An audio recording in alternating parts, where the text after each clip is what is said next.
నమస్కారం. ప్రజల భాగస్వామ్యం, దాతల సహకారంతో నియోజకవర్గంలోని ప్రాథమిక ఆరోగ్య కేంద్రాలను అభివృద్ధి పదంలో నడిపిస్తామని తాడేపల్లిగూడెం శాసనసభ్యులు బొలిశెట్టి శ్రీనివాస్ పేర్కొన్నారు. సోమవారం జరిగిన పెంటపాడు ప్రాథమిక ఆరోగ్య కేంద్రం డెవలప్మెంట్ కమిటీ మీటింగ్ లో ఆయన ముఖ్య అతిథిగా పాల్గొని మాట్లాడారు. ఈ ప్రైమరీ హెల్త్ సెంటర్ ద్వారా అందిస్తున్న సేవలపై సమీక్షించారు.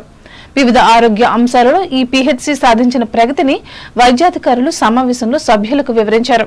పలువురు తమ సమస్యలను ఎమ్మెల్యే దృష్టికి తీసుకువచ్చారు. ఈ కార్యక్రమంలో ఎంపీపీ దాసరి హైమావతి, టీడీపీ నాయకులు కిలపర్తి వెంకట్రావు, జనసేన నాయకులు పుల్లాబాబి, కొనకళ్ల హర్నాథ్, కసిరెడ్డి మొదలెత్తలు పాల్గొన్నారు.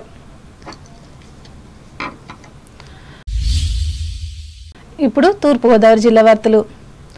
చదువులతో పాటు క్రీడల్లో రాణించినప్పుడే సంపూర్ణ వ్యక్తిత్వ వికాసం సాధ్యమవుతుందని రాష్ట్ర పర్యాటక, సాంస్కృతిక, సినిమాటోగ్రఫీ శాఖ మంత్రి కందుల దుర్గేష్ స్పష్టం చేశారు. రాజమహేంద్రవరంలో సోమవారం ఆయన ఆంధ్రప్రదేశ్ పాఠశాల సమాఖ్య ఆధ్వర్యంలో ఏర్పాటు చేసిన 68వ రాష్ట్ర అంతర్జిల్లాల హ్యాండ్బాల్ ఛాంపియన్షిప్ పోటీలను ప్రారంభించి మాట్లాడారు. రాష్ట్ర ప్రభుత్వం క్రీడాకారులకు అన్ని రకాల సౌకర్యాలు కల్పిస్తూ ప్రోత్సాహాన్ని అందిస్తోందని తెలిపారు. మన క్రీడాకారులను జాతీయ, అంతర్జాతీయ స్థాయికి తీసుకువెళ్లేందుకు సహకరిస్తున్నామని అన్నారు. ఇలాంటి టోర్నమెంట్స్ ద్వారా జిల్లా క్రీడా ప్రతిభ ప్రపంచం నలుమూలలా తెలుస్తుందని అన్నారు.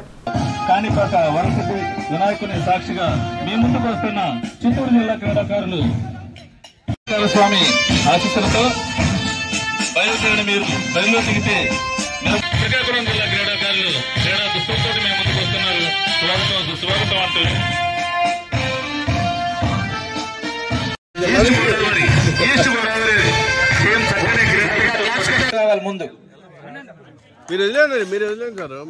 State SGFI, AP State, Inter District for under 17. Sir ముగ్గురు పట్టుకోండి సార్. ఎమ్మెల్యే కనబడలేదు. ఎమ్మెల్యే కొంచెం ఎమ్మెల్యే. Okay sir. అయితే ఈ ప్రాంతంలో పరిచయం తక్కువ ఉన్నటువంటి ఈ క్రీడని ఇవాళ ఈ ప్రాంతంలో పోటీల్లో రాష్ట్ర స్థాయి పోటీగా నిర్వహించుకోవడం ద్వారా పూర్తి స్థాయిలో అందరికీ తెలిసే విధంగా నిర్వాహకులు ఏర్పాటు చేస్తున్నారు. అందుకు వారికి అభినందనలు తెలియజేస్తూ దీన్ని ఒలింపిక్ గేమ్గా కూడా ఉన్నది అనేటువంటి మాట కూడా చెప్తున్నారు. అదేవిధంగా త్వరలోనే బాల్ బ్యాడ్మింటన్, అదేవిధంగా మరొక గేమ్ కూడా ఇక్కడ రాష్ట్ర స్థాయి పోటీలు నిర్వహిస్తామని చెప్తున్నారు. ఏదైనప్పటికీ కూడా ఎర్స్ట్వేల్ జిల్లాలు ఏవైతే ఉన్నాయో 13 జిల్లాలు, ఆ 13 జిల్లాలకు సంబంధించినటువంటి క్రీడాకారులు చాలా పెద్ద ఎత్తున వచ్చి ఇక్కడ ఈ క్రీడల్లో పాలు పంచుకోవడం అనేది చాలా గొప్పదైనటువంటి విషయం. కారణం ఏంటంటే ఇవాళ చదువు అనేటువంటి మాటతోటి కేవలం విద్యార్థిని చదువు చుట్టూ తిప్పేటువంటి పరిస్థితుల్లోంచి సంపూర్ణమైనటువంటి వ్యక్తిత్వ వికాసం రావాలంటే, శారీరక దారుఢ్యం రావాలంటే విద్యార్థి ఖచ్చితంగా క్రీడల్లో పాల్గొనాలి. అటువంటి క్రీడల్లో పాల్గొని పైగా చాలా విగరస్గా ఆడేటువంటి ఆట వాళ్ళు ఈ కార్యక్రమంలో శాసనసభ్యులు గోరంట్ల బుచ్చయ్య చౌదరి, బత్తుల బలరామకృష్ణ, జిల్లా విద్యాశాఖ అధికారి కె వాసుదేవరావులు పాల్గొన్నారు. ప్రజా సమస్యల పరిష్కారం కోసం క్షేత్రస్థాయి అధికారులు నిబద్ధతతో పనిచేయాలని జిల్లా కలెక్టర్ పి ప్రశాంతి పేర్కొన్నారు.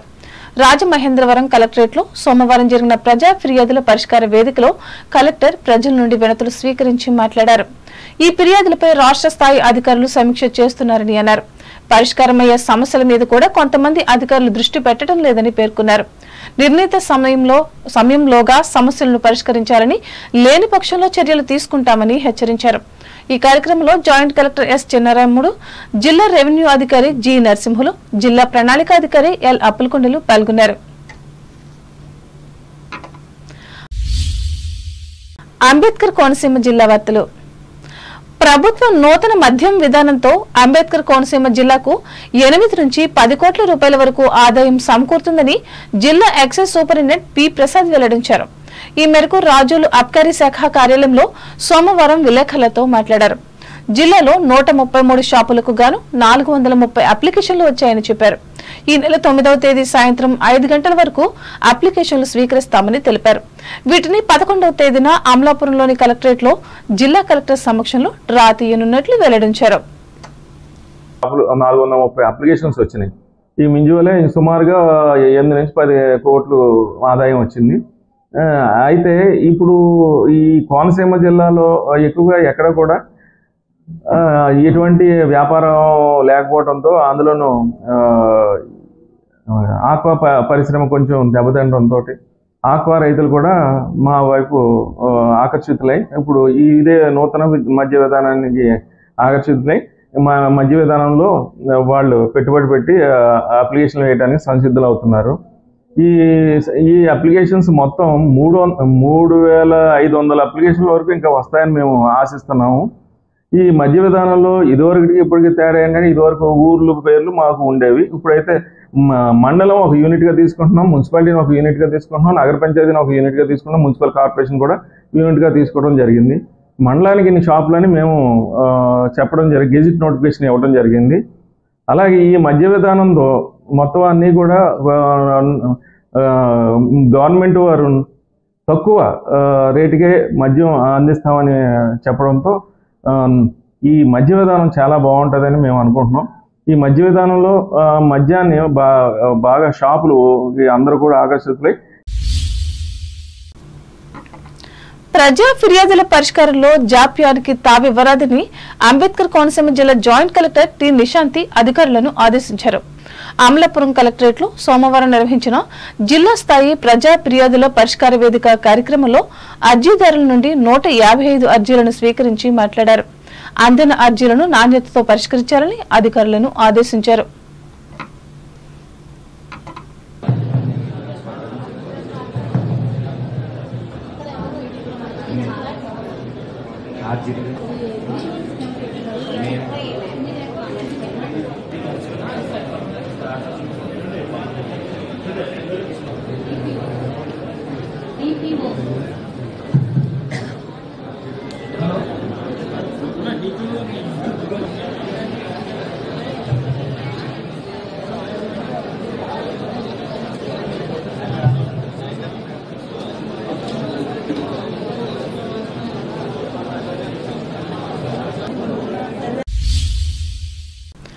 ప్రజల సమస్యల పరిష్కారానికి సరైన వేదిక ప్రజా దర్బార్ అని కొత్తపేట ఎమ్మెల్యే బండారు సత్యానందరావు తెలిపారు.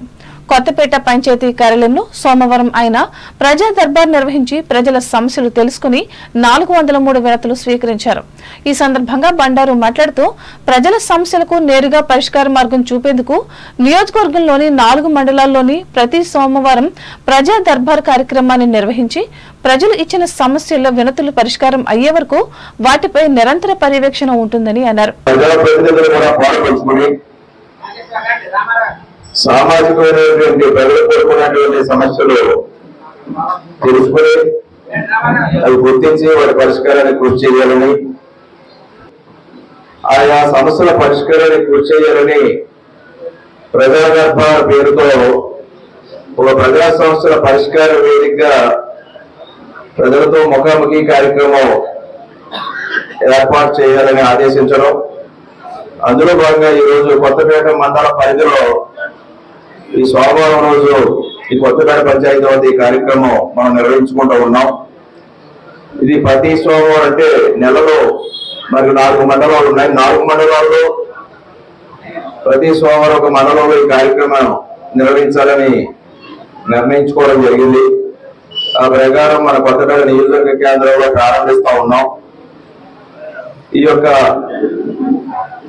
ఈ కార్యక్రమంలో ప్రజలు తీసుకొచ్చినటువంటి సమస్యలన్నీ, దరఖాస్తులన్నీ కూడా రికార్డు చేయడం, అవన్నీ కూడా గుర్తించి వాటన్నిటిని కూడా రికార్డు చేసుకుని ఆయా సమస్యలు అధికారులతో పరిష్కరించే విధంగా బాధ్యత తీసుకుంటానని సందర్భంగా తెలియజేస్తా ఉన్నాను. ఈ కార్యక్రమంలో గ్రామ సర్పంచ్ బూసి జయలక్ష్మి, నాయకులు కంఠంశెట్టి శ్రీనివాస్, పాలూరి సత్యానందం, ముత్యాల బాబ్జీ, ఎల్లమెల్లి జగన్మోహన్, రెడ్డి రామకృష్ణ, కంఠంశెట్టి చంటి, బీరా ఇస్సాక్, రెడ్డి తాతాజీలు పాల్గొన్నారు.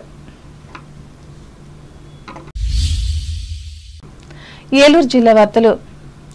ఏలూరు జిల్లాలో ప్రస్తుతానికి 36,000 మెట్రిక్ టన్నుల ఇసుక అందుబాటులో ఉందని జాయింట్ కలెక్టర్ పి దాత్రిరెడ్డి తెలిపారు. ఏలూరు కలెక్టరేట్ లో సోమవారం ఆమె జిల్లా ఎస్పీ కొమ్మి ప్రతాప్ శివకిషోర్ తో కలిసి విలేకరుల సమావేశంలో పాల్గొని మాట్లాడారు. పోర్టల్లో నమోదు చేసుకున్న వారందరికీ ప్రభుత్వ నియమ నిబంధనలు అనుసరించి ఇసుక సరఫరా చేస్తున్నామని చెప్పారు. త్వరలోనే పోలవరం మండలం Pattiseema, Gutala 1 desiltation points ద్వారా ఇసుకను అందుబాటులోకి తీసుకువస్తామని అన్నారు. ఉచిత ఇసుక అమలు విధానంలో ప్రజలకు వెసులుబాటు కల్పిస్తూ ఏర్పాటు చేసిన ఫెసిలిటీ సెంటర్ ద్వారా జిల్లా యంత్రాంగం సమర్థవంతంగా ప్రజలకు సేవలు అందిస్తుందని అన్నారు. ఇసుక అక్రమ త్రవ్వకాలు రవాణా చేసే వ్యక్తులపై కఠిన చర్యలు తీసుకోబడతాయని స్పష్టం చేశారు. పాలసీలో భాగంగా sand.ap.gov.in ఆన్లైన్ వెబ్సైట్ ద్వారా బుకింగ్స్ చేయడం అనేది మీ అందరికీ తెలిసిందే. దాని నుంచి 28 నుంచి 6th అక్టోబర్ వరకు మన జిల్లాలో 546 కన్జ్యూమర్స్ ఆల్రెడీ 10,000 టన్స్ కంటే ఎక్కువ శాండ్ బుక్ చేసుకుని ఉన్నారు. ఈ ఫ్రీ శాండ్ పాలసీలో మెయిన్ పాయింట్ వచ్చేసి శాండ్ అనేది ఎలాంటి ధర మన గవర్నమెంట్కి ఏమి వెళ్ళదు. ఓన్లీ స్టాట్యుటరీ ఛార్జెస్ అండ్ అక్కడ ఎక్స్కవేటర్ ఆపరేషనల్ ఛార్జెస్ ఆ రీచ్ని నడిపించడానికి ఏం ఛార్జెస్ ఉన్నాయో ఓన్లీ అవే పడతాయి. ఫర్ ఎగ్జాంపుల్ మీరు ఒక 10 టైర్ లారీని మీరు బుక్ చేసుకున్నట్లయితే దానికి మీకు ఓన్లీ ఒక 13,000 రూపీస్ 100 కిలోమీటర్ల ట్రాన్స్పోర్ట్కి ప్లస్ టన్నుకి 200 ఈ ఆపరేషనల్ ఛార్జెస్ తప్ప ఇంకా ఏవి పడవు. ఈ స్టాండర్డ్ అలానే ప్రాసెస్లో కూడా కొన్ని ఇంప్రూవ్మెంట్స్ చేశారు. ఎవ్రీ సాటర్డే మన వారానికి సరిపడా బుకింగ్ స్లాట్స్ని ఓపెన్ చేస్తున్నారు. అది కాకుండా జస్ట్ లైక్ రైల్వేలో మన తత్కాల్కి ఎట్లా అయితే మనం పెట్టి ఉంటాము కొన్ని ఎమర్జెన్సీ బుకింగ్స్, అది ఎవ్రీడే ఒక 30% స్లాట్స్ పెట్టుకొని ఎవ్రీడే అవి రిలీజ్ చేస్తున్నారు. ఎమర్జెన్సీ మన జిల్లాలో శాండ్ ఉన్నది అనే విషయం గురించి వస్తే ఇప్పుడు 26,000 టన్నులు మన ఇబ్రహీంపేట స్టాక్ యార్డ్లో ఇంకా ఉంది. డైలీ మనకి ఒక 500 టన్నుల వరకు మన జిల్లా వాసులు తీసుకెళ్తున్నారు. వార్తలు ముగించే ముందు ముఖ్యాంశాలు మరొకసారి. భీమవరం కలెక్టరేట్లో ప్రజా ఫిర్యాదులను స్వీకరించిన పశ్చిమ గోదావరి జిల్లా కలెక్టర్ నాగరాణి త్వరితగతిన పరిష్కరించాలని అధికారులకు ఆదేశం. పట్టభద్రుల శాసన మండలి ఎన్నికల ఓటర్ల నమోదుపై భీమవరంలో ఈ నెల 9న తెలుగుదేశం సమావేశం ప్రకటించిన పార్టీ రాష్ట్ర నాయకురాలు సీతారామలక్ష్మి. బాలకార్మిక వ్యవస్థను వ్యతిరేకిస్తూ తణుకులో నిర్వహించిన నిరసన ర్యాలీ పాల్గొని ప్రసంగించిన న్యాయమూర్తి సత్యవతి. తణుకు రామకృష్ణ సేవా సమితి భవనంలో 5వ రోజు కూడా అలరించిన శాస్త్రీయ సంగీత కచేరీ ప్రతిభను కనపరిచిన శ్రావణి యామినీల జంట. తాడేపల్లిగూడెం నియోజకవర్గంలో ప్రజా భాగస్వామ్యంతో అభివృద్ధి చేయనున్న ప్రాథమిక ఆరోగ్య కేంద్రాలు స్పష్టం చేసిన ఎమ్మెల్యే బొలిశెట్టి. చదువుతో పాటు క్రీడల్లో కూడా రాణించినప్పుడే సంపూర్ణ వ్యక్తిత్వ వికాసం రాజమండ్రిలో విద్యార్థులకు హితవు పలికిన రాష్ట్ర మంత్రి కందుల. ప్రజా సమస్యల పరిష్కారం కోసం అధికారులు క్షేత్రస్థాయిలో పనిచేయాలి రాజమండ్రి కలెక్టరేట్లో ఆదేశించిన తూర్పుగోదావరి జిల్లా కలెక్టర్ ప్రశాంతి. నూతన మద్యం విధానంతో అంబేద్కర్ కోనసీమ జిల్లాకు చేకూరనున్న 10 కోట్ల రూపాయల ఆదాయం రాజోలులో వెల్లడించిన ఎక్సైజ్ జిల్లా సూపరింటెండెంట్ ప్రసాద్. ప్రజా సమస్యల పరిష్కారానికి సరైన వేదికగా ప్రజా దర్బార్ అభివృద్ధి కొత్తపేట పంచాయతీ కార్యాలయంలో వ్యాఖ్యానించిన ఎమ్మెల్యే బండారు. ఏలూరు జిల్లాలో అందుబాటులో ఉన్న 36,000 మెట్రిక్ టన్నుల ఇసుక ప్రజలకు వివరించిన జిల్లా జాయింట్ కలెక్టర్ దాత్రిరెడ్డి. ఈ వార్తలంతటితో సమాప్తం. నమస్కారం.